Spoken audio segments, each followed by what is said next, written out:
It's looking like I'm live, folks. Little bit of trouble with the computer, but it's on, so that's about as good as we're gonna get tonight. Oh, Mike Silva's here says sent me an angel spend me send hang on a second. Please.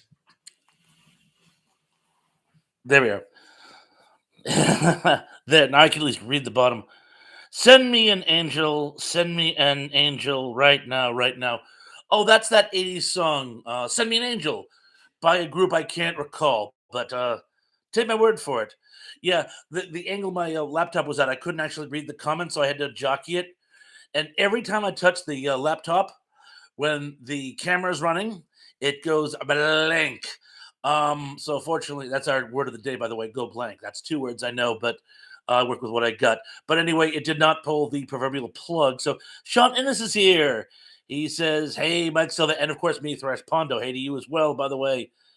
Uh, Mamas be memes be like memes be like says hello everyone. Hello, memes be like to you as well. By the way, welcome to the proverbial party. Tug says hello to all. Mike Silva says it's an Australian band from the 80s. I recall them. I can't think of what they were called to save my life, but I do remember them. Memes be like says hello to Tug. Indy Spouts is here. He says real life did send me an real life was the name of the band who did send me an angel. Thank you. I always knew I could count on you. And let's see, a lot of people saying hello to one another. Shannon says, I should know this one, Mike. Heaven 17, as opposed to Heavens on the seventh Shabbat. I'll come in again. Heavens on the seventh floor by Peter Nichols, who was an English person, if memory serves. Oh, and Gary Carpenter, who, hello, Gary, by the way, welcome to the party. R.I.P. Joyce Randolph at 99. Very sad. Last primary member left. Mike says, Sean, the Wizard movie and Rad movie soundtrack. The Wizard movie had a good soundtrack. I'll take your word for it. And Tug does say real life. Hello, Tug. Good to see you again. Zuplix is here. Says good evening. Keithy is here. He says no joke. Tonight I haven't had an opportunity to rip Corey's joke off just yet. Hopefully he'll be here. We could all riff on him. My flock is everywhere's here. Says hi, Pawns brother. Sister Sarah, so great to see you, by the way. I saw you and Charles have another live chat this coming week. Good luck. Tuesday, I believe. Good luck, everyone, if you can make it. Danny Staten here says greetings from South Carolina, and greetings to you as well, by the way. And Mike Silva says he took out Horshack's weird episode of Courtship of Eddie's Father. Horshack was on Courtship of Eddie's Father. Must have been a kid. Ron Palula. Ron Pizzola.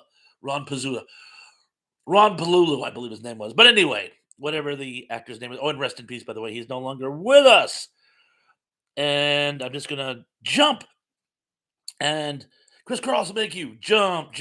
And Tug says, hello to everyone. Kevin Scott 70 Smith is here. He says, hey, Thrash, on mute, because he doesn't want me to read his comments. Movie with Dad for his birthday, but want to show my support. You are the man, Kevin Scott 76. Thank you. And he spelled says, I believe you meant Paul Nichols, Trash. What did I say? Did I say Peter Nichols? Yes. I robbed from Peter to pay Paul. Yes. Paul Nichols. I don't know where I got Peter, but Paul Nichols. Thank you very much. From 78, I want to say John Orchard is here. Says, hope everyone is warm and safe. Yeah, we're getting the polar vortex up here. Mrs. Thrash is apoplectic. Oh, and if you haven't checked out John's new channel, please check him out. I'm going to butcher the name. It's Right Band Books. It's a seminar on how to be a better writer. Please check out his channel. Oh, and John, did you get my message? I would love to try to coordinate a coordinated collaboration with you. I'll try to give you a call sometime this week. Gary says I'm buffering again. What else is new? Mike Silva says Geek, Starsky, and Carol King.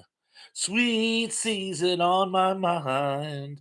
And Sean says to Mike, I cheated, looked it up. I do like that song though. Ah, good, good. Zublik says, so soon. Yes, very soon as so. So, a needle stitching thread is the best I can do in such short notice. And I'm already getting behind, so I'm going to ramp up my readings. And Keithy says, hello, Gary, and everyone else. Might computer can't read you. We're all typing too fast. Sarah says, yeah, Chance, new co host, and Dan is when he can. Dan, please drop links, by the way. I'd really appreciate it. Thank you. Mike Silva says 80s classic, The Toxic Avenger. I love The Toxic Avenger. And he says Ron Palulo Thrash. I just couldn't pronounce it. I could not pronounce Palulo. And Mrs. Thrash is laughing in the other room. Daryl Johnson here, he says, Bob, other brother Daryl, good to see you, my other brother. David is here. He says, hey. Mike Silva says to Daryl and Mike, Lupita. No, Lupita? The Hayao Miyazaki film? Which is actually known as Castle in the Sky in the US. And I don't know where this is coming from, but I know all that. I used to work in a video store, as I'm sure you all know. A lot of people saying hello. Oh, Dan, the breaking news man is here. Breaking news, it's freezing. In Washington State, too. Yeah, you guys are on the same latitude as we are. Keithy says Thrash needs a hot mic so he won't freeze. Monk Silva says, Gary Crow, they tossed him into the streets of Rio Bravo. And Tug says, I lost power the other night. Glad I have a gas heater. I can imagine. We had an ice storm here about, 10 years ago. And when your house loses the residual heat, you don't understand just how cold it can get inside. I'm actually a little far behind, but I'm going to catch up here because I just saw Dan, the breaking news man. Oh yeah, he says hi. I'm going to unpost that. There you go. Dude, but I'm getting all these little messages. I'm afraid I have the wrong thing. I'll lose the chat. John says, "Right band books. It's all one word. Right band books. It's all one word." I got your message. Thanks. Wednesday episode will be on the 7 basic plots. Looking forward to it. Zuplik says T-Pon set up doesn't need cold to freeze up. Ain't that the truth? Although it doesn't seem to do it on the live chats as much, does it? Sean says hello again, and he says a little whole mess of people. And Daryl says, where you be in Washington State, Dan? And then Mike says, MST3K joke. It's a Peter Gabriel video. Somebody hit that kid with a sledgehammer and he tried to kill him with a forklift. Hello, nurse. Oh, I remember the forklift song. Yes, I do remember that from that one episode. And he says YouTube has been acting skittish last few days. Bear with me, Thrash. As in bear as in I will bear with you. And let's just see. A lot of people saying hello to one another. Dominic D's here. He says hello, Bob and everyone. And Orchard said, hey, Tug, we can talk later this week. Good, good. 2 writers getting together. And then the Breaking Newsman says, you're colder than in Ferndale. The Incredible Monkey Man Uncut.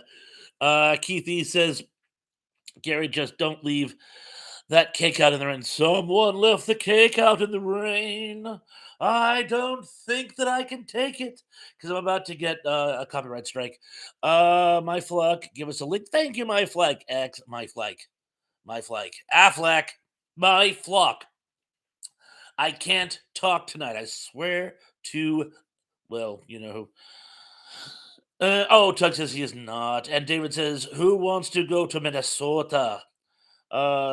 Summer Only -5. Crazy. And another link from my flock. Oh, Watch Me is here. Says, hello, all. Hello to you too as well, by the way.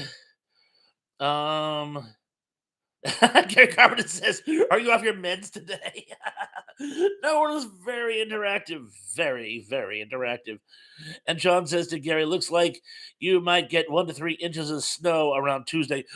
Oh, by the way, before we history rolls over, I just want to say shout out to Lance. He sent me a message earlier. He's got a terrible headache. He's going to try to make it a little later after he has a little lie down, but he's with us in spirit. So everybody say hey to Lance spiritually. Oh, speaking of Chance, Chance is here, and Chance says something. He jumped off the page. So, oh, rest in peace, Joyce Randolph. Yes, thank you very much. So, R.I.P. Miss Randolph. And oh, and John just says, "No worries, Tug. Remember, you're unapologetic." Ah, very good, very good. And a lot of people saying hello to one another. I'm going to skim down through that because I don't want to like fall behind at this early stage of the game. Oh, John says, read Tug's book. It was a good ride. I recommend it. Excellent. I'm so ashamed I still haven't read it. I only just had time to read my uncle's book not too long ago. Yeah, my uncle wrote a book. It's called 101 Pilgrims? Some number of pilgrims. It's a murder mystery. And well, you people are getting so interactive amongst each other. Pretty soon you won't need me. My Fox giving us a link. Thank you. Dominic D says Trixie passed away. Yes, at 99. Terrible. Indy Spout says every time someone sings MacArthur Park, an angel loses their wings. Oh, Brian from music, movies, and more with Brian is here. Hey, Brian, good to see you. Shannon says, hey, Cindy D. Lance, if you are there, hope you feel better soon. And Kesey says, moderators are standby. I was just on the other channel that got 200 bot attacks in about 3 minutes. Oh, bot attacks. Oh, that's crazy. Battle elephants, stand ready. Cindy D, hello. Cindy says hello to a whole bunch of us. And hello to you as well, by the way. Danny's giving us a link. Thank you. Oh, Mr. Wilkinson is here. Hey, Christopher, how's it going? Good to see you. And he says, good evening to Daryl. Sean says, please, Thrash, we're talking. Yeah, pretty soon you won't need me. Oh, and Wajimeen's thanking him for the Danny for the link. And John says, we will always need you, Thrash. I'll show myself out. Don't you dare. You're going to stick with us. Mike Silva says, Gary, come along with the Snorks. Did you ever see the what was the Adult Swim show, Robot Chicken, where the Snorks and the Smurfs go to war? It's crazy. And the spout says, unfortunately, Tug was counting on folks not knowing their Greek alphabet. Normally a solid bet. However, Alphabet Gamma Delta Epsilon Zeta Eta Theta Kappa Lambda Mu Du Xi Pyro Sigma Tau Epsilon Phi Chi Psi Omega. Sir. Yes, I went to college. Let's just see. Gary Cameron says, I made my famous strawberry banana pie today. Ooh, sounds yumsville. He says, people, you need to type faster. He's catching her up. Repeat. Type faster. Type faster. Damn you. Chance says, how about them Cowboys? And let's just see. Skipping down. Oh, by the way, Chance, I gotta ask you. In fact, I'm gonna address the floor. Right before I came on today, and I'm like apoplectic about this. I told Mrs. Thrash, and she is not quite apoplectic, but very upset. Anyone hear that the Paramount is canceling William Shatner? They're going to erase his character altogether. This has got to be a joke. This has got to be a joke. But let me know in the comments below if anyone has any insight. Thank you for the link, my flock. Mike Silva says, Pawns, I have seen it. The light in the middle of the night. He goes on to say, Gary, 5, 4, 3, 2, 1. Thunderbirds are go in vivid color. Zublik says, award him a gold star. And I'm just going to. Oh, the Monster Mash song. A girl who used to work with my daughter. Her uncle wrote that song. Bobby Pickett? That's not her. Bobby Pickett? I'm going to go with Bobby Pickett. Indy, correct me if I'm wrong. I know you're dying to anyway. Sean says, haha, Thresh Bunda Puns. You pledged. I've forgotten my alphabet. That's one of the things that stayed with me.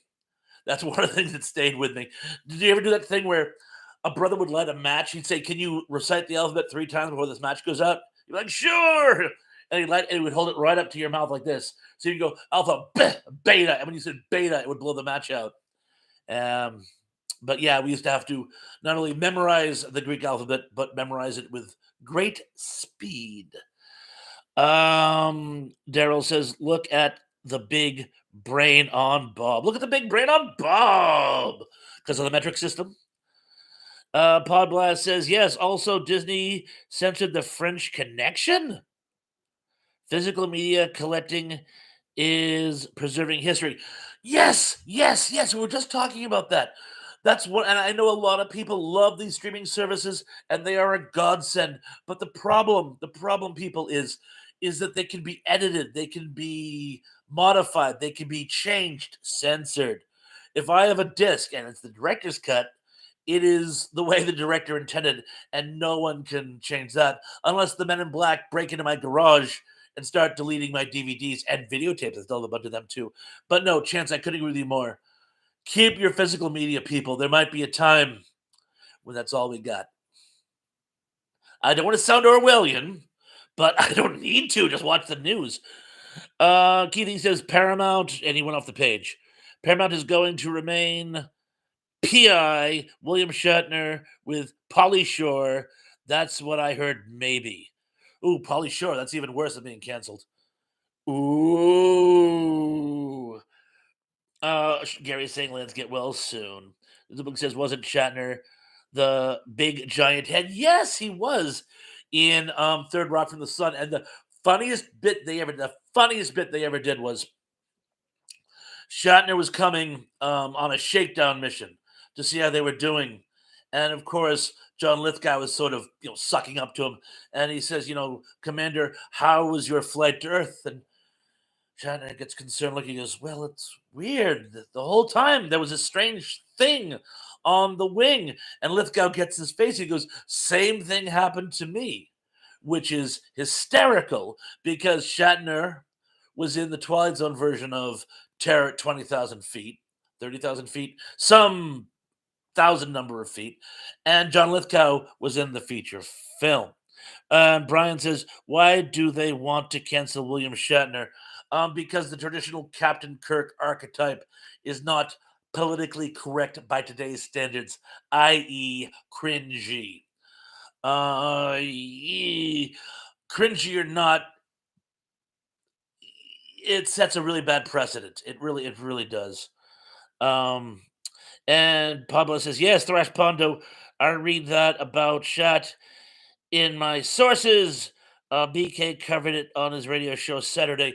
You know what? Now that you mentioned it, it was something that Barry did send me. That's where I first saw it. I've been looking it up online, and I found a few. The problem is when you try to look up sources online. I don't know if this ever happened to you people. The news posts are so hysterical. It's tough to actually get the news. I have to read a couple articles from the left and a couple articles from the right and sort of put the two together to find what the truth is, because these people are screaming about X and these people are screaming about Y, and no one's actually talking about what the actual problem I'm trying to get an answer to is. Mercy. And so endeth the lesson. And Daryl says, yeah, what did William Shatner do to Paramount? Oh, nothing. He's just a little cringy. And so they're trying to make him go away. Again, Orwellian, he's going to become an unperson. Sean says Shatner is complaining that they are erasing him. I think they are playing with a few timeline details for Kirk. Oh, but that is it. Paramount is grossly mismanaging their properties and teasing a sale. Would be a bit surprised there. He then goes on to say, "Yes, I did the match thing. I burned and got gigged all the time." Really? Oh, they never actually burned our faces with it, but you would just go beta and it would go out. But yes. Um, what organization were you in, by the way? Oh, it doesn't, I'm sorry. And I just jumped, but I think I'm not too far behind. So I'm gonna go back here and then race. My Fox is giving us a link. Awesome. Former's content is here. It says hi, Thrash and Chat D. Oh, I'm sorry, that's a happy face with eyes. And Pablo says, haha, beware those men in black. Uh, I will. And I always go back to that scene in X Files where one's Alex Trebek and the other is Jesse Ventura. That's what made me think of the garage. Doug says Shatner was just pointing out that his picture tends to be missing when the Star Trek promos show up in legacy characters. Thankfully, Paramount Plus isn't deleting Star Trek TOS or anything at the moment. And Danny's giving us another link. And a lot of people saying how to form. Brent says, "Thank you, Sean, for the information." And Form is Content says, I just sat through 3 commercials on Disney Plus to watch the old Disney TV show and then found it was edited for content.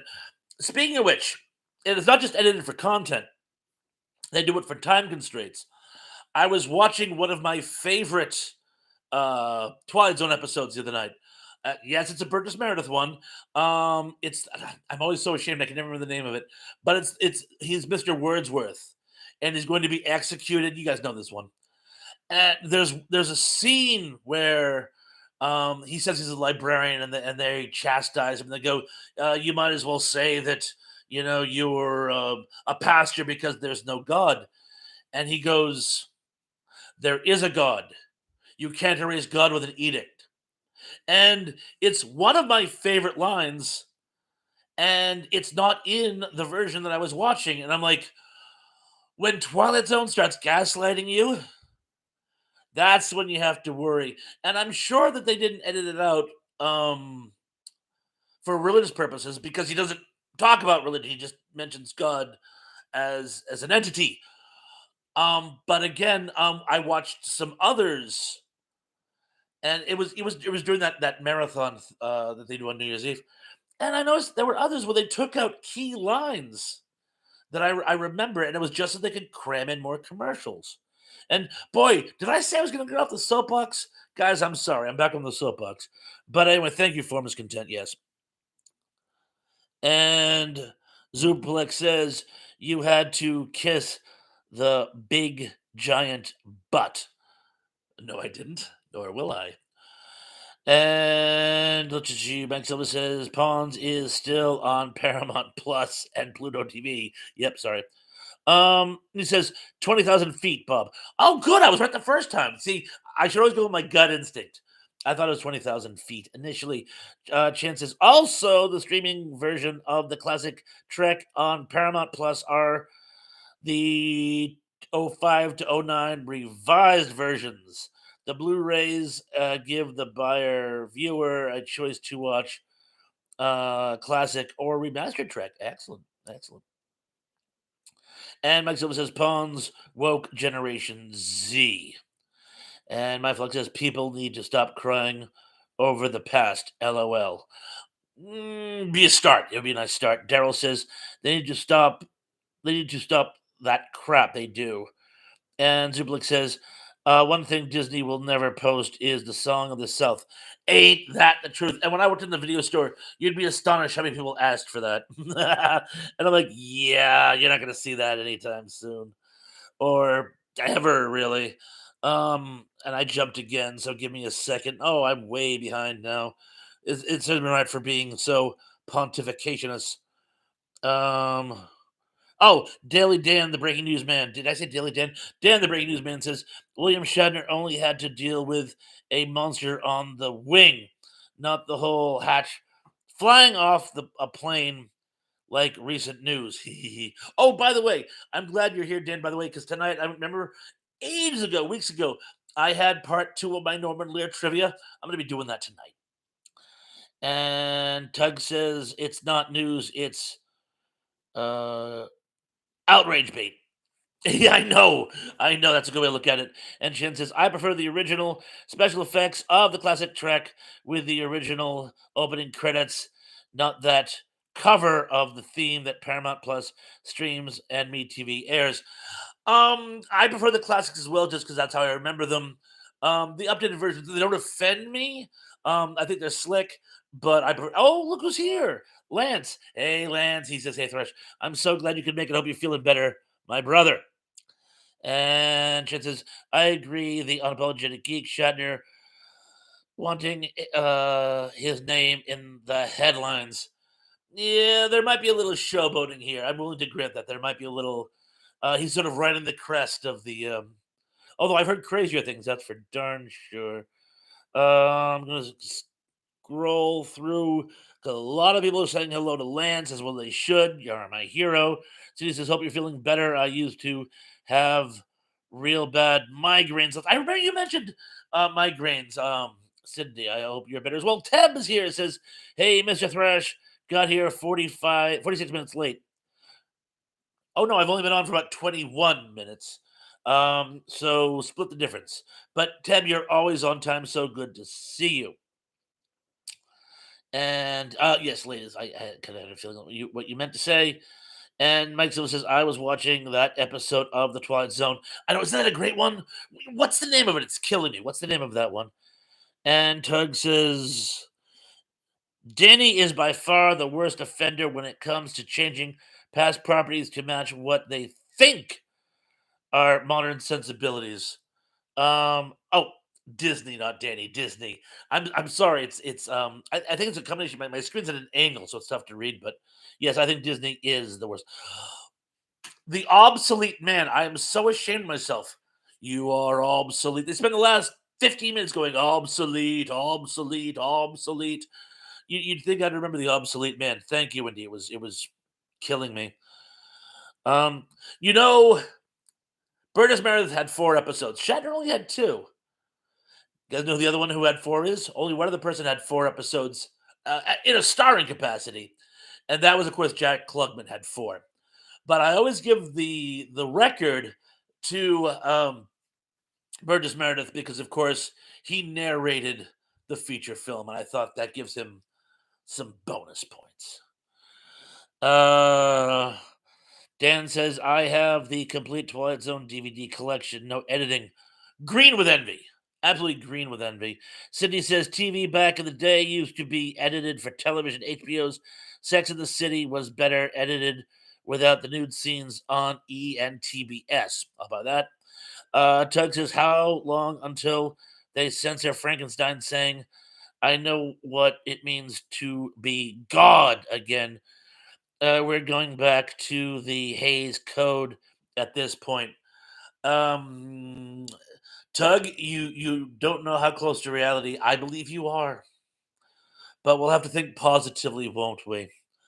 And my flux says, lame censoring the past. How does that blanker learn? I know. How does that blanker learn? And Keithy says, Tug, if they keep fixing things, there will ultimately be nothing left on TV but a test screen. Indeed. Oh, and Teb says Joyce Randolph passed away today at age 99. She was the last surviving member of the main cast of The Honeymooners. She played Trixie Norton, best friend of Alice Cramden, wife of Ed, and foe of Ralph. Ralph and Trixie kind of go along okay, but I know exactly what you mean. Yes, it was very sad that she died today. And I think I just jumped, so I'm going to scroll back for just a second. Here we are. Yes, I did scroll a little too far. So give me 1 second. Yes. Just kind of skim downs here. Yeah, Disney needs to go broke. Yeah, Daryl, love it. Uh, Tug says, Keith, at this rate, it's hard to argue with you. Gary's thanking Teb for his information. Chan says, speaking of Burgess Meredith, Antenna TV aired the first episode of Gloria last Friday, which was an All in the Family spinoff that lasted one season, 82-83.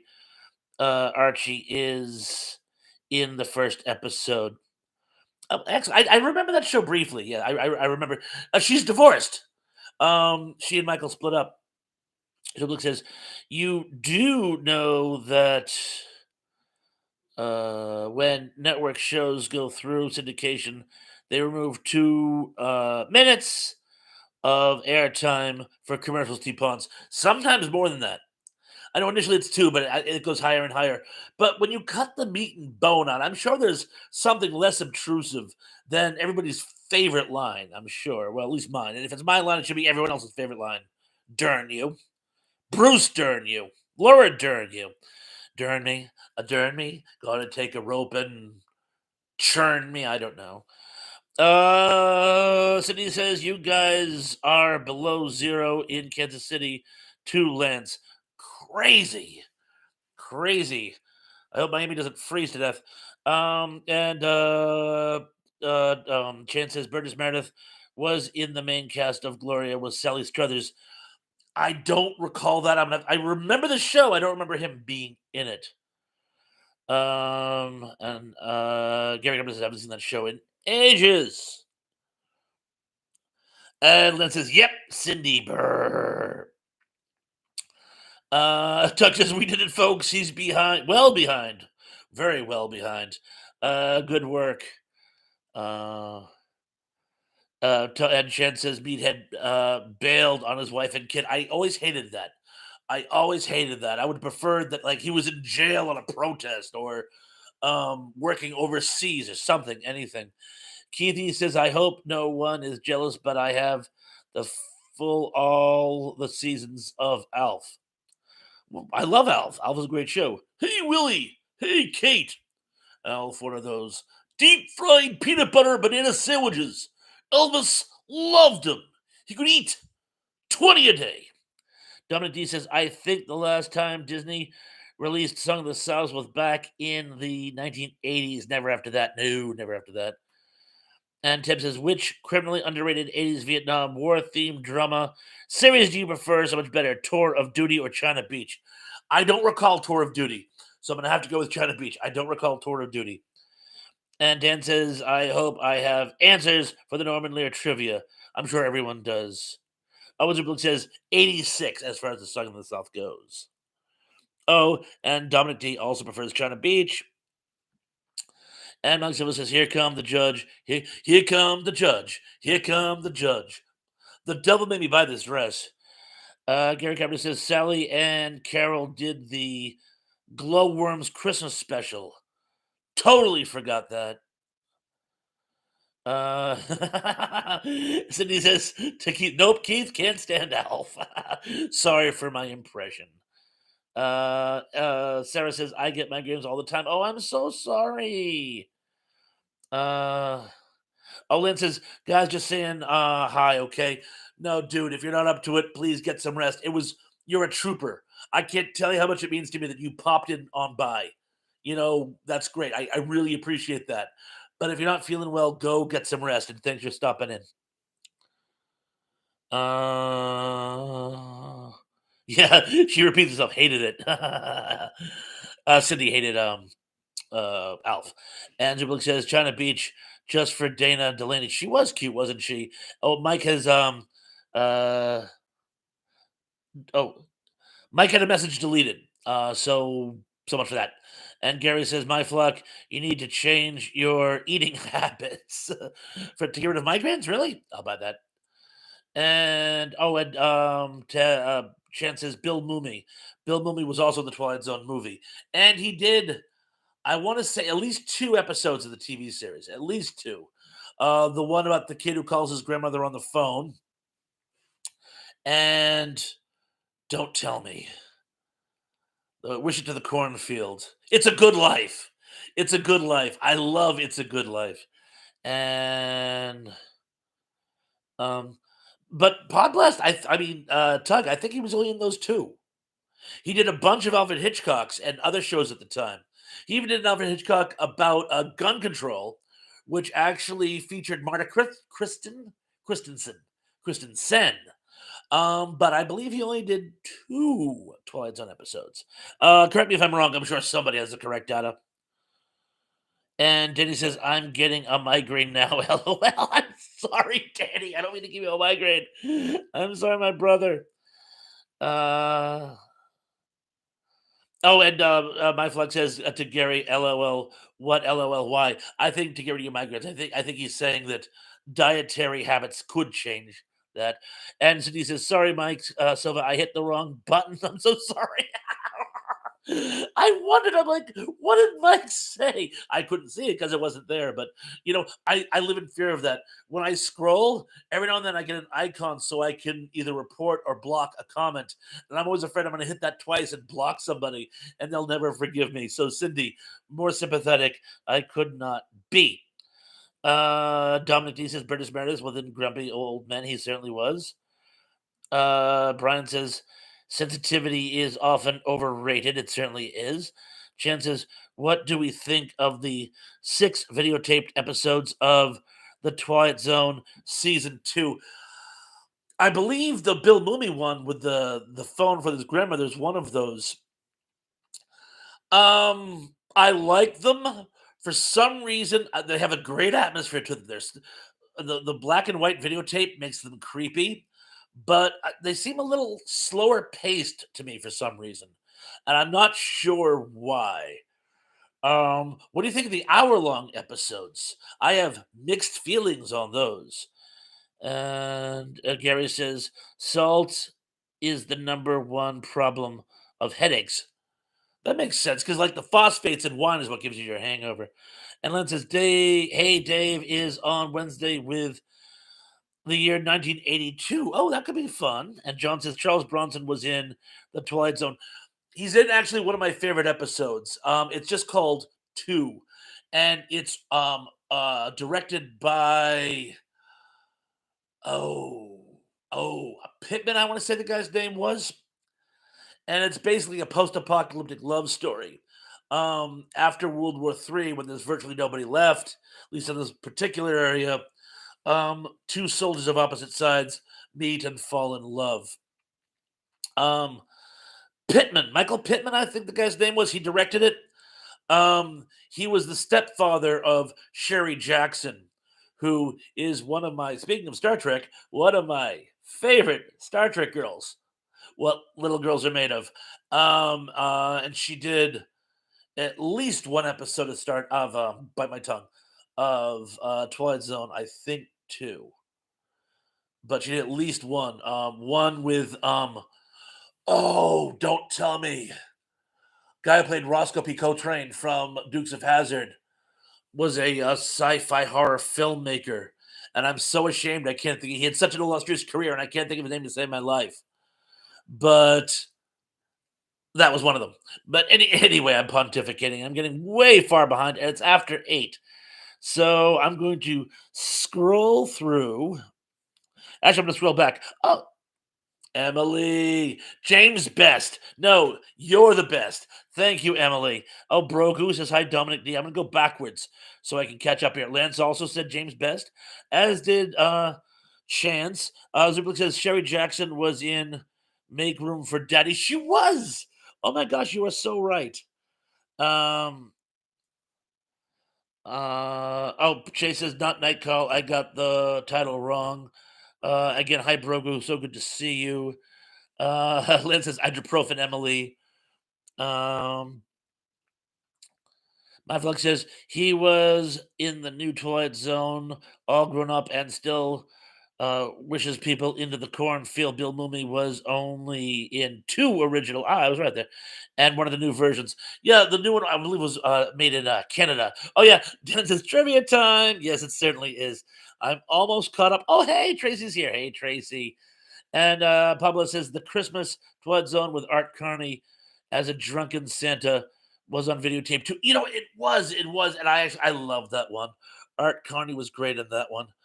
And he's well behind. Yes, he certainly is. But I think I've caught up. There's Emily first popping in. Everyone's saying hello to Emily and Tracy. That's probably the reason I'm so far behind. Pablo says in praise of Pip with Jack Klugman and Bill Mumy. Ooh. Okay, so that's 3. I was wrong. That's 3.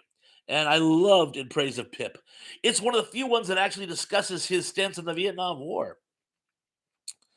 And oh yeah, Night Call. Oh, I see what you're saying. Night Call was close. You were close. You were very close though. It's a Good Life and In Praise of Pip with Bill Mumy. Watchman says, "Sorry, my nieces are taking me away, but hopefully I'll be back in a bit." Either way, it's so nice you to make it tonight. Watch me, and we'll see you very, very soon. And he says to Tug, "Okay, we've established that at least one person likes a suck up." Oh, I certainly do because I am one. Oh wow! So he's, Purple Rain turns 40, Lance. That's a really fun fact. And Beverly Hills Cop also turns 40. And Mike Silver says, no, not Buck Rogers. Oh, Tug says, good Alpha impression. Thank you. Brian says, good evening, everyone. I am kind of tired, so I'm signing on. Hey, Brian, I'm so glad you could make it. It was so great having you. And Dan, please give Brian. I believe we already have given Brian a link, but if we haven't, please do. And Michael says, had a migraine since 3rd grade. Oh, wow. I'm so sorry. I don't eat much salt. Well, that's good. And John says, how long until the reboot of Buck Rogers in the 25th century? I'm not sure. And says, when will you celebrate the next beer live stream? T-Pawns. That could be fun. Hopefully soon. That could be fun. Anthony says, that's cool. I wonder why Roz wasn't in the reboot. Good question. Good question. And Foreman's Content says, I think our temperature was 1 degree. That's crazy. And I'm going to skip your. Actually, I'm going to read it. Tem says, the original Night Court debuted 40 years ago this month. Marsha Winfield Roz recently reprised her role in the. Oh, so she was in the reboot, huh? And thank you for the link, Dan. And Pablo says with Elizabeth Montgomery to season 3 of the premiere. Yes, Elizabeth Montgomery was in it. Yes. And Julie says one word, and it's the Russian word for beautiful. And Keithy says, I understand Cindy about Alf, but I haven't heard an Alf impression from Thrash in a while. Thank you. And he says, if you want to know who appeared in the most Twilight Zone episodes, look up Robert McCord. Oh, yeah, secondary actors, there were a lot who did like a whole slew of them. And I think I'm more or less caught up, so I'm going to go back to the bottom. And I'm just going to stop where Emily told me James' best name because she's the best. And although a bunch of you people knew that one as well. Thank you. A lot of people saying goodbye to Lance. And James lived in your hometown? Oh, that is so cool. Oh, long distance call with the phone. Thank you. Yeah. And Shonda says, weren't they Adam and Eve, Charles Bronson, Elizabeth Montgomery? It's definitely a parallel to that. Gary Cameron says, James Best, Ross Capip, Coltrane, yes. And number one Judas here. He says, hey, Happy New Year, Thrash Pondo. And Happy New Year to you too. Thank you so much. That's very kind. I'm so glad you could make it. And I'm just going to skip down to the bottom. Yes, Bill Mumy played Darren in Bewitched as a 11-year-old kid in season 2 after the Christmas episode appearance in season 1 of Bewitched. Oh wow, I'd completely forgotten that. And Zubil says happy birthday to your daughter. I'm not sure whose daughter, but happy birthday. Nicholas Momoa says hi Thrash Pondo. Hey to you too, Nicholas. So glad you could make it. We're just about to start trivia WD says, "Wow, that's right. Dan the Man. Happy Days premiered in 1974, 50 years ago. Wow, that is amazing. That is absolutely amazing." And you know what? I now that I'm more or less caught up, if I missed anybody's comments, I'm sorry. You guys are really this call to arms you guys had to put me in the dust really worked. Of course, I've also been pontificating, but if I missed anyone's comments, I apologize in advance. But it's well after 8, and I promise, particularly, I promised Dan the Man, I promised him tonight's trivia. Tonight's trivia is going to be my part 2 of my Norman Lear questions. 'Cause ages ago, I had Norman Lear questions, but because people wanted me to do Godzilla, I did Godzilla. And anyway, that bombed. Oh, but Nicholas Mamano says Bill Mumy was also the villain in One Twilight Zone episode. Yes, It's a Good Life, which he reprises his role with a certain amount of redemption in the modern remake around 2002, 2003. But in any event, without further, hang on. I have to start from. I almost read them in no particular order. Okay, I shall start in no particular order. Number 10. This iconic Hollywood actor made an appearance on Maude. Was it A. John Wayne, B. Ronald Reagan, C. Mickey Rooney, or D. Jimmy Stewart? I shall repeat. This iconic actor made an appearance on Maude. Was it A. John Wayne, B. Ronald Reagan, C. Mickey Rooney, or D. Jimmy Stewart? Oh, what do you mean is back? Good. Oh, and happy early birthday, Emily. And Emily says, Sarah, my youngest, was due August 19th, my dad's birthday. Her daughter was due the same day. I see. So the answers are kind of. There's a variety of answers, but a lot of you do have the right one. I'll give it another moment. Indy says, I feel like this may be some overflow from the Western chat. Purely coincidence. Purely coincidence. But you hit the nail on the head. And in fact, I think you just gave the game away. So I'm just going to give you the answer at this point. It was A, John Wayne. John Wayne actually made an appearance in an episode of Maude. And they butted heads, but she still succumbed to his charms. Moving on to number 9. Fernwood tonight's co-host was played by whom? A. Romy Shell, B. Paul Benedict, C. Bert Convy, or D. Fred Willard. You guys remember Fernwood Tonight, right? It was a late night talk show spoof. It was a spinoff from Mary Hartman. But yet, Fernwood Tonight's co-host was played by whom? A. Romy Shell, B. Paul Benedict, C. Bert Convy, or D. Fred Willard? Oh, John is a good Norman Lear. That would have been cute. That would have been cute if he'd actually played a part in one of his shows. But no. Oh, Cindy, I didn't realize she was in Roxanne. I haven't seen that movie in years. Emily's giving us a excellent guess. Give it another minute because the answers are still kind of pouring in. For a while, you could actually find some of them on YouTube. I remember they were on. I want to say Nick at Night. Nick at Night or MeTV. They were on years ago.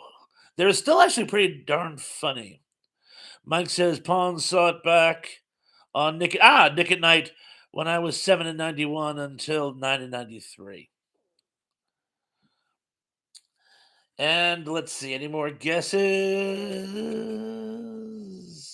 Roxanne, you gotta put it. You ever play the drinking game Roxanne, where you divide the room into 2 teams, and when they say Roxanne, one side drinks, and when they say put on the red light, the other side drinks, gets brutal. The answer is D. Fred Willard, who again we just lost recently.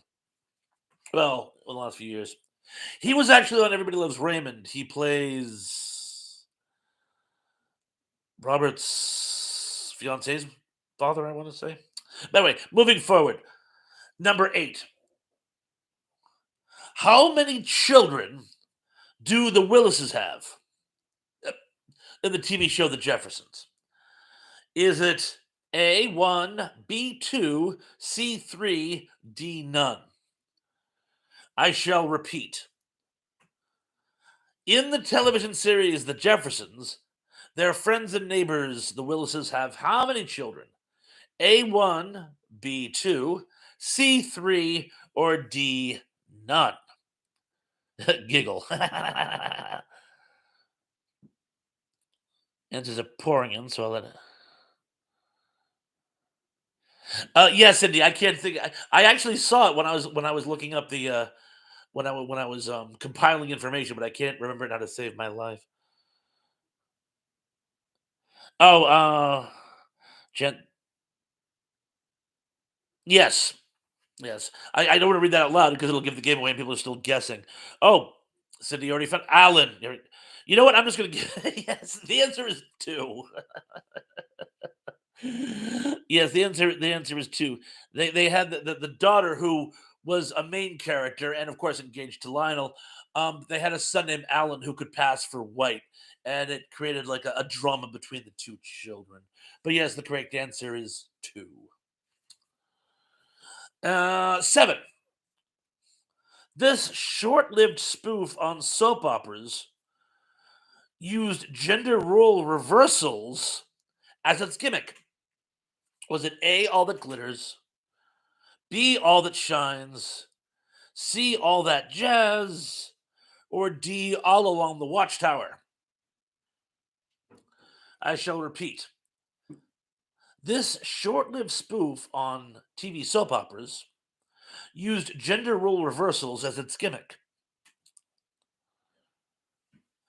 Was it A, all that glitters, B, all that shines, C, all that jazz, or D, all along the watchtower?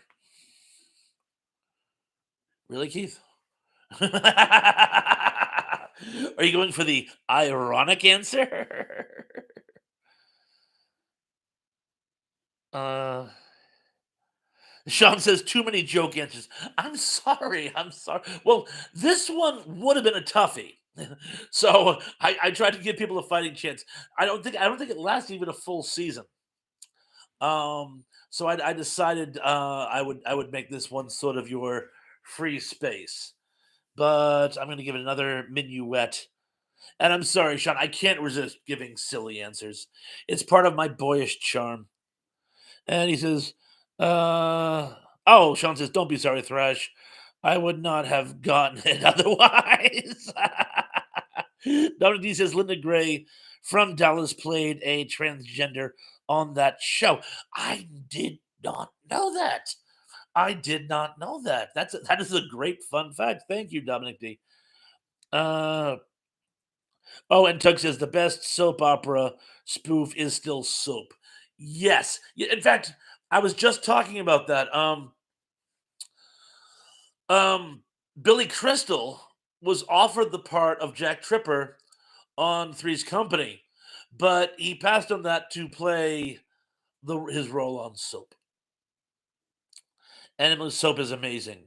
Yes, it gets you nice and clean. You're not fully clean until you're zestfully clean. Uh, and of course, since we're doing Dallas and sub commercials, that's how they got when Dallas was trying to bring Bobby back in that cliffhanger last episode. He was taking a shower and she walks in and he says, "Good morning." The way they got it past the film crew because they didn't want them to spill the proverbial beans, it was done as a soap commercial. That's why he pauses. Good morning. And you could have a good morning too with zest. So I don't think anybody bought it, but hey, it worked. A lot of people making soap jokes. Yeah, Benson was a spinoff of Soap. Yes, it certainly was. It certainly was. I you guys are gonna laugh at me. That movie, that show came out when I was like what, 12, And thanks to like Close Encounters and Star Wars, I was obsessed with aliens, right? What got me watching soap wasn't the drama, it wasn't the adult themes, it wasn't the humor. It was the fact that Richard Mulligan was abducted by aliens and believed for what at one point believed he actually was not himself but an alien in human form. And I was obsessed with this subplot, which got me watching the show, which was very good. But anyway, wow, did we milk up some time with this one? All the glitters, all the glitters was the correct answer. It looks like most of you got it. But moving forward, number 6. In a famous, uh, oh, I'm sorry. In a famous Good Times episode involving busing, which child is transferred to a predominantly white school? Is it A, JJ, B, Thelma, C, Michael, or D, none of them?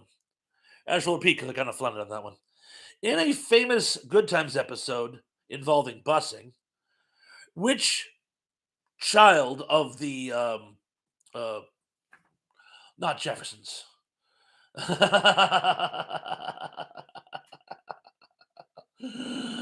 Evans, which child of the Evans? You know, I'm going to read this question again, and this time I'm going to get it right. If it kills me, in a famous Good Times episode involving busing, which Evans child is transferred to a predominantly white school?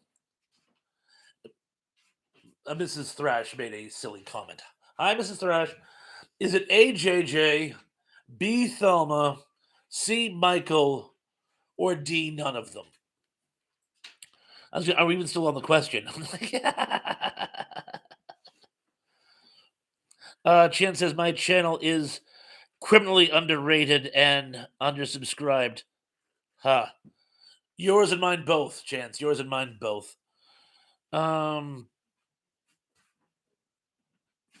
Indy says Michael, but daddy boy is a white racist word. I didn't say boy. I said child. But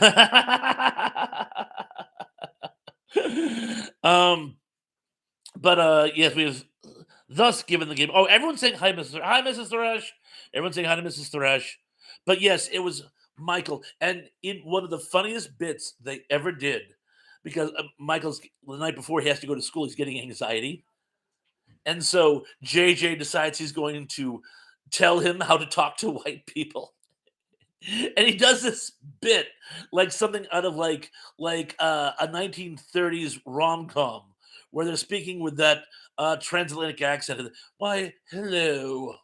I am Michael Evans of the Chicago Evans, and I swear to God, I remember watching it. I was at my friend's house watching it, and his mother. I thought she was going to wet herself, and I'm looking at it going, "We don't talk like that. What is that?" And she goes, "Well, Robbie, that's why it's funny." But it is. It was very, very, very funny having JJ mock white people. But anyway, yes, it was Michael. Thank you. Number 5. Good Times patriarch Mr. Evans fought in what U.S. conflict? Yeah, 2 Good Times back to back. Well, it was one of my favorite shows. A, World War One, B, Korea, C, Vietnam, D, the Lebanon crisis of 1958. I shall repeat. Good Times patriarch Mr. Evans fought in what U.S. conflict? A, World War II, B, Korea, C, Vietnam, or D, the Lebanon crisis of 1958? Oh, so he says mine too, Thresh. Great minds think alike. Keithy says 2 right, 2 wrong, and 1 ironic. 2 right, 1 wrong, 1 ironic. 2 right, 1 wrong, and 1 ironic. There's a song in there somewhere. But yeah, you guys cleaned up on that one, by the way. Yes, it was the Korean conflict. In fact, there's an amazing episode. Ron Glass plays this shyster encyclopedia salesman who actually he's blind and he lost his sight in the Korean War. And it's this really powerful scene because Mr. Evans actually they didn't know each other during the war, but Mike Evans, not Mike Evans, well, Mr. Evans, um, uh, knew the unit that he goes, "You guys saved our backsides that day," uh, and it was a very very powerful scene. But he proves to be a shyster. It's a very sad story. But moving forward, yes, the Korean War is. I didn't get scores, did I? Naughty, naughty, no biscotti. We and you know that was question 5. So you'd have to give me the scores on out of 6. James Evans, thank you. Michael was the son. James Evans. I believe it was James John Evans, which is why they called Junior JJ, James John Jr. Oh, you don't have to call me Johnson. You can call me Ray. And you can call me Jay. And that's all I'm going to do from that bit. So, all right. Well, we'll get. I was going to say we could pass on scores, but well, if you have your heart set, scores it is. Um. Oh, and Emily does confirm that. Yes. JJ was James Jr., but I believe the middle name was John. But I could be wrong. But anyway, the scores are as follows: Tug is 3 for 6, Sean is 5 for 6, Nick is 4 for 6, Gary Carpenter is 5 for 6, Dan is 3 for 6, Cindy D is message retracted. You couldn't be doing that badly. Teb is 6 for 6. Oh, Teb, you rock. Emily Miller is 5 of 6. I think I'm going to give it to you. Keith E says 3 right, 2 wrong, and 1 ironic. I love that. 3 right, 1 wrong, and 1 ironic. Well, we're going to give it to you. Count the ironics. Isn't that ironic? Cindy is 6 for 6. Indy is 6 for 6. What do you mean? He's got 5 or 6. He's not sure. We'll call it 5.5 of 6. Dominic D is 6 of 6. My flock says forgot to play. LOL. Sorry. No problem. You're with us in spirit. John Orchard is 1 for 6. And Mike Silva is 3 of 6. And Tug is no Arliss. It is not. Apparently, it is not. So I think that's all we have for scores. And I'm starting to lose my voice. Don't know what happened there. Oh, and my flag says LOL Pawns. And Dan says platform 9. There's a heart in front of it. I can't read it. We'll have to wait for another comment to boost it up. But it's platform 9 from outer space. Yes, that's it. Platform 9 from outer space. So moving forward, we're going to number 4. The hopelessly white cop in Sanford and Son was named what? Oh, platform 9 3/4. Oh, and Max says I'm buffering. Well, I'll try to press on. Was it A, Happy Hawkins, B, Hippie Horowitz, C, Happy Hopkins, or D, Deputy Enos? I shall repeat. The hopelessly white cop in Sanford and Son was named what? A, Happy Hopkins, B, Hippie Horowitz, C, Hoppy Hopkins, or D, Deputy Enos? His mother, by the way, was played by the woman who put Mrs. Hathaway, Miss Hathaway, Miss Hathaway in the Beverly Hillbillies. And I'm gonna read this one last time because I think some of those names kind of blended together. The options are A, Happy Hawkins, B, Hippie Horowitz, C, Hoppy Hopkins, or D, Deputy Enos. And at least a couple of you said D from Deputy Enos. No, Deputy Enos, that's the joke answer. Deputy Enos was in Dukes of Hazzard. He did have his own spin-off show for a while. Night, Mrs. Thrash. She's probably not even going to bed. She's just leaving the room. Cindy says the other cop was the dad on 227. Yes! Yes, he was. He actually did a bunch of stuff. And Pablo says Nancy Culp, who wound up in Chips in the Roller Disco season 3 premiere September 1997. Very good, yes. Nancy Culp, who also did an episode of The Twilight Zone. That weird one where the alien marries the little girl. Weird. And that one did not age well. And Emily says, "Sweet dreams, Mrs. Thrash." Well, sweet dreams are made of this. And Sean says, "Mrs. Thrash has left the room." And Mike Silva still says, "I'm buffering. I'm sorry." And Nick says, "Good night, Mrs. Thrash, wherever you are." Oh, she's just in our bedroom just now. Probably putting on Forensic Files. She loves Forensic Files. Oh, rest in peace, Peter Thomas, who I'm sure many of you remember from 19, that anti-war song from the 80s. He also did commercials and stuff like that, but he did Forensic Files for like 20 years. I always found there was something soothing with his voice. Well, if you don't know what I'm talking about, Google it. Sydney says Todd Bridges was the best roller skater. Um, okay. And Dominic D says Hal Williams was one of the drill sergeants in Private Benjamin. Yes, he was. Yes, he was. And oh, but his partner was Hoppy Hopkins. Hoppy Hopkins, who was constantly trying to use urban slang and getting it out of context. Number three, Archie learned a particularly derogatory word from whom in his youth? Was it A, his mother, B, his father, C, a school bully, or D, his best friend who ironically was black? I shall repeat. In All in the Family, Archie Bunker learned a particular derogatory word from whom in his youth? Was it A, his mother, B, his father, C, a school bully, or D, his best friend at the time who was ironically black? Gary Carter says, "I'm fine here. You're always fine here." Oh, I see. With no buffering. Oh, and Mike says it's fine now. And Danny says, "Looks fine to me." Entity says, "In that episode of Chips Thrash."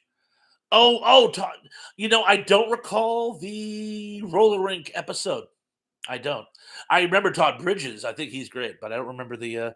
He was doing the. Oh, was that show World's Dumbest? He's hysterical on that. Indy Smelt's taking a guess, and this time he was not correct. Emily.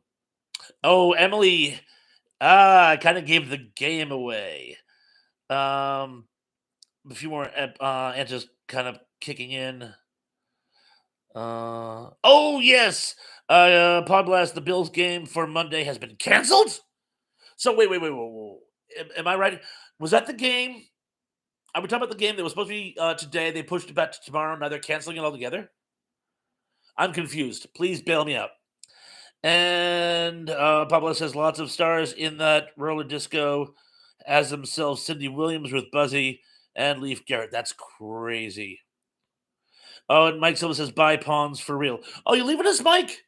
Mike, take care. Be good, be careful. Don't be a stranger. So glad you could make it, and I love the MST3K references, even when they're to shows I have actually not seen. Just world's dumbest LOL. Helen says Leaf Garrett was so hot. Not my type. And Pablo says, no, Steelers versus Bills. And let's just see. We seem to have trailed off. The answer was, of course, his father. There's this really powerful episode, which I actually just caught not too long ago. I saw when I was a kid, and it was like, but anyway, yeah, he learned that naughty word from his father.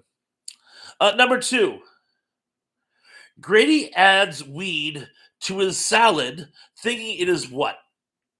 A, arugula, B, romaine, C, alfalfa, D, parsley. I shall repeat. And of course, this is from Sanford and Son. Grady adds weed to his salad, thinking it's what? A, arugula, B, romaine, C, alfalfa, or D, parsley. And a lot of you got this one. It's one of the funniest episodes they ever did. it was for a while. Red Fox wasn't doing the show, so Grady kind of um, filled in his place, and he builds a victory garden in the backyard, and he accidentally starts growing weed in the back. I'll give another minute. John says NFL says the Bills game will be played on Monday, snow or not. Oh, good.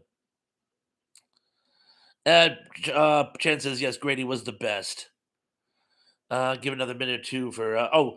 Uh, and he goes on to say Rollo planned the. Oh, Rollo planted the weed. Oh, is that what happened? Okay, I knew it was somehow done, but I wasn't exactly sure how. And Gary Cameron says, "I love that song. I was made for dancing." And okay, I shall give you the suspenders. Yes, it's parsley. And there's that great scene.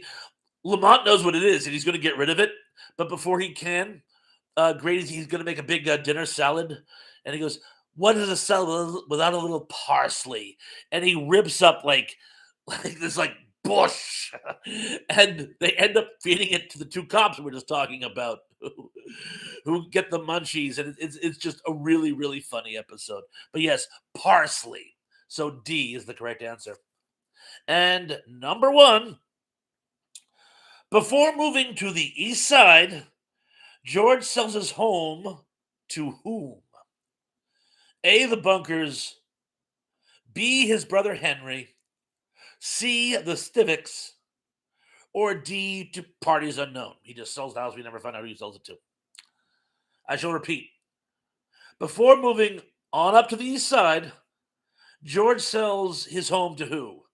The Bunkers, A, B, his brother Henry, C, the Stivicks, or D, parties unknown.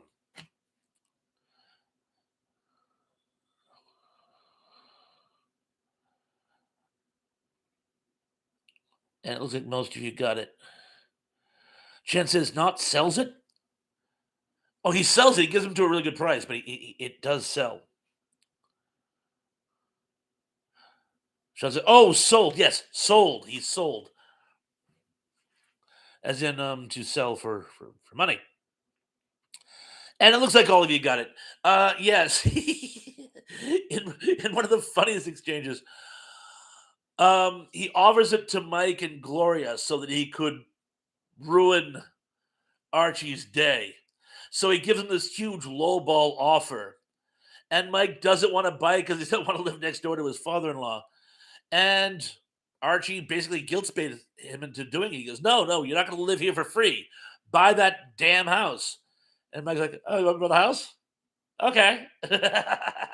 It's a great exchange. It's a great exchange. But yes. Okay, now, folks, how about some scores?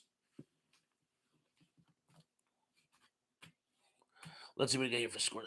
Oh, Justin's here. So just got here. Sorry to have missed this. It's okay. You know what? You could take the trivia game in replay. Pablo says, watch the 1 hour Thanksgiving 1979 episode of Archie's Bunker's Place. Zublix is 4 for 10. Nick is 6 for 10. Keithy, 4 right, 4 wrong, 2 ironic. Or gin and tonic. Sean is 9 for 10. Tug is 3 for 10. Emily is 7 for 10, she believes. I'll take your word for it.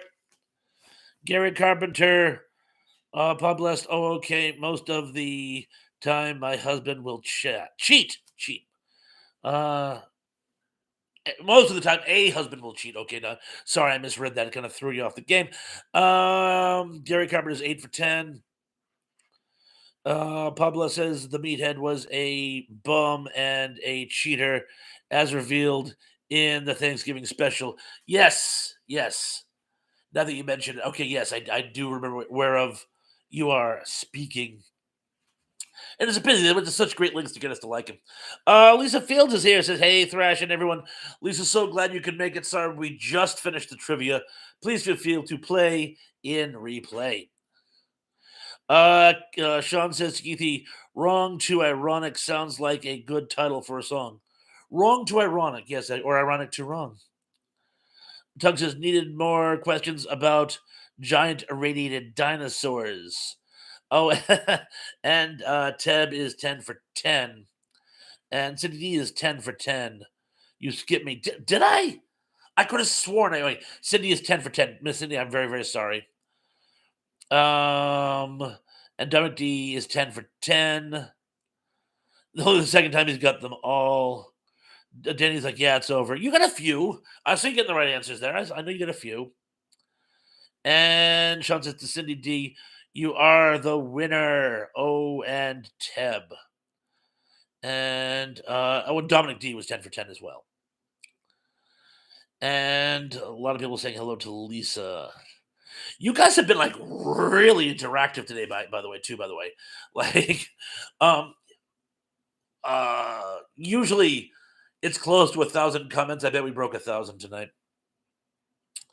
And so anyway, was there anything else we wanted to talk about? We never get around to having a topic. We were so busy having fellowship and talking, and we had a lot of key takeaway points. We were talking about Shatner forever. My Flux says great show, T-Pons. Thank you. Justin says, wasn't Frank Lorenzo a realtor in an early episode before he was Frank Lorenzo? Maybe. That happened a lot in Norman Lear shows. People would just play a role and then become a character later on. That happened a few times. You might be right. John says, we've got no other place to go. Ha ha ha. That sounded tragic, but I'm glad you decided to spend it here. My Flux says, chance she was here. I'm sure she was. Emily says, hit that like, y'all. Yes, there's 22 of you and only 17. Come on, we can do better than that. Keithy says 100 comments were for Lance when he got here and then when he left. Well, he was a trooper. He was a trooper showing up. Pablo says Lions 7, Rams 3. Currently. Got it. Gary says, I already done that. Danny says, let's talk about my comments be ignored on a certain stream today. Would that have been Tugs? I apologize. I'm guessing. That's the only one I can think. I was only on 2 today. But I try not to ignore anyone's, but sometimes I get a little behind the 8 ball. And I never mean to miss anyone's, but I try to stay on top as best I can. John says, is anyone going to MegaCon in Orlando? I don't travel anymore, I'm afraid. Sorry. Pablo says, I hit that thing. Sean says to Pod Bless, what are you watching that on? Is it streaming? Pablo says it's on NBC. My vote says Chance Who. Gary Carter says next month in Concord, North Carolina, there is a horror convention in town. I know, I want to go and I can't. Danny says my great recommendations like Jesse James Meets Frankenstein's Daughter were ignored. I can't comment. I was actually going to write something in the comments about that, and I couldn't. But what I was going to say was that makes an outstanding double feature with Billy the Kid meets Dracula, obviously. Emily says, but did you click the like button?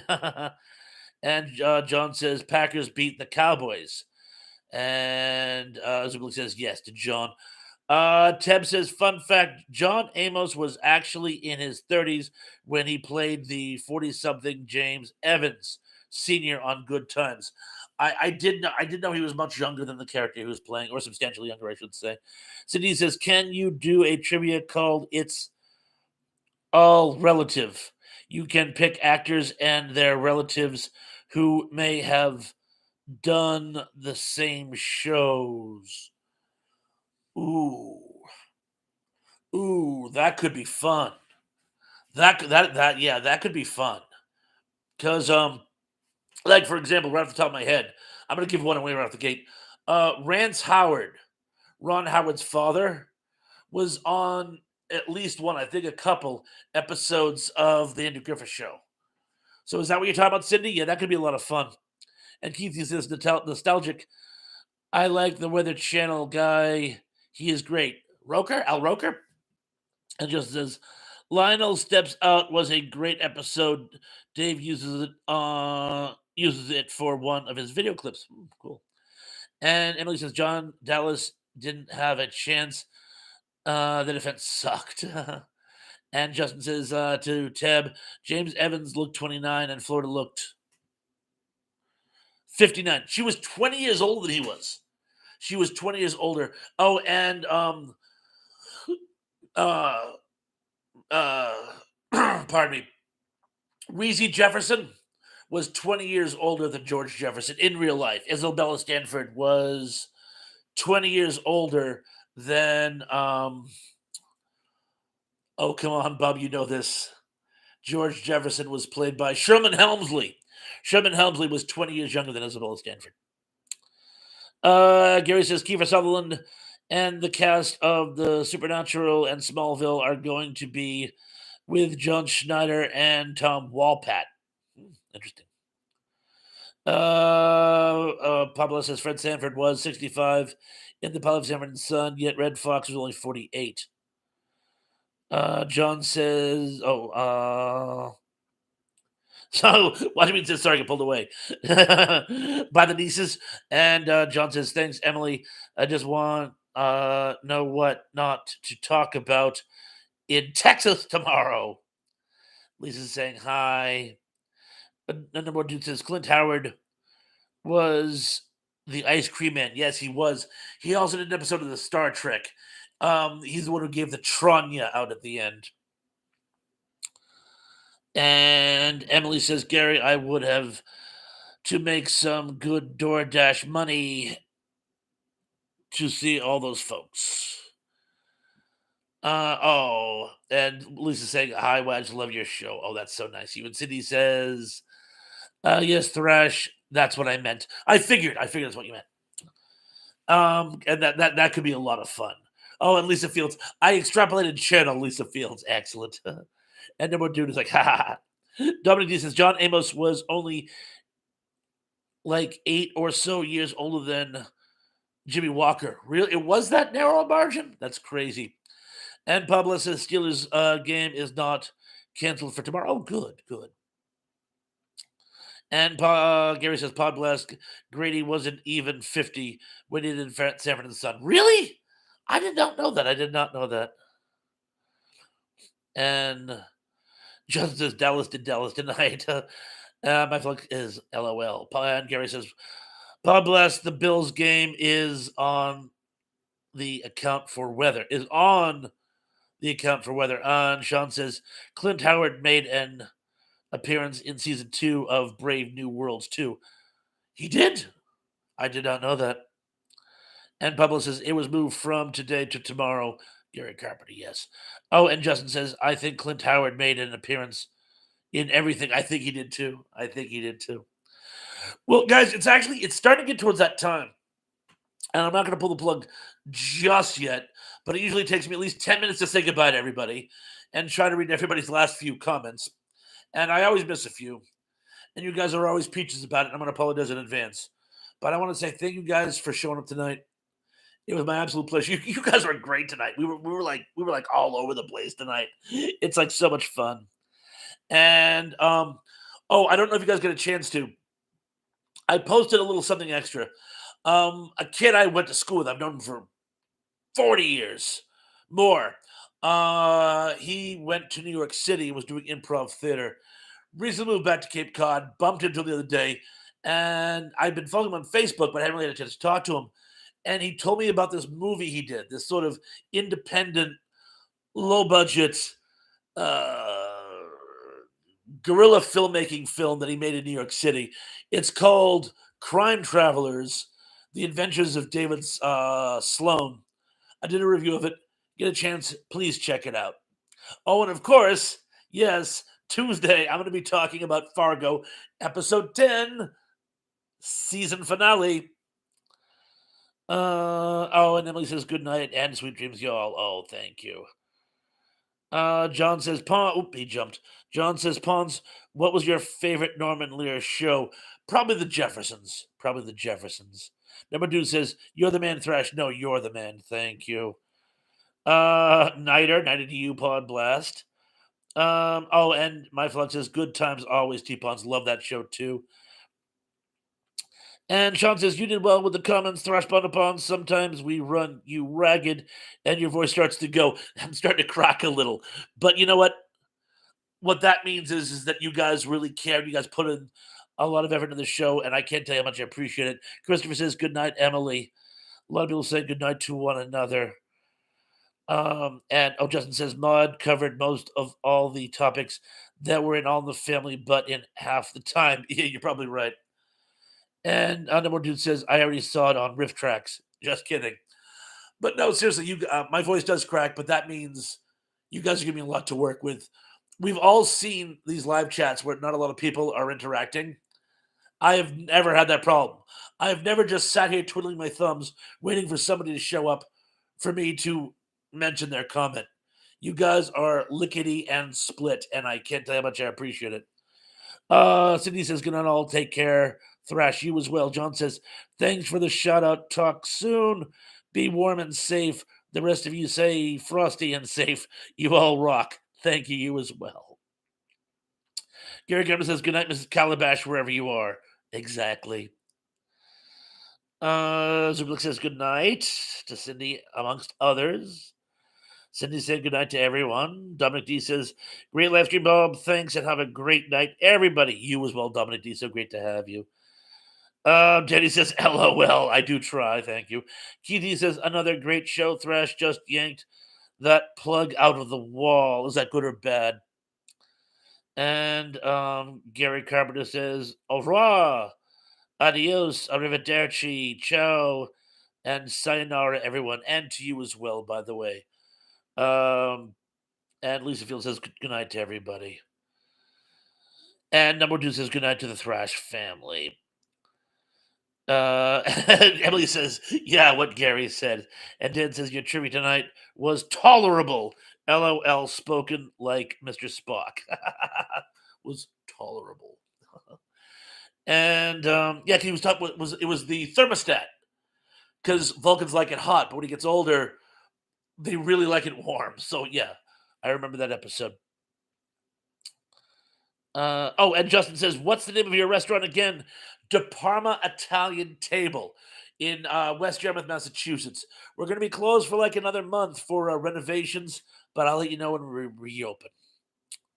But anyway, again, guys, thank you so much. I couldn't do this without you. And I'm really glad you guys find the time to join me every week. And be sure to check out that content and feel free to leave comments in the section below.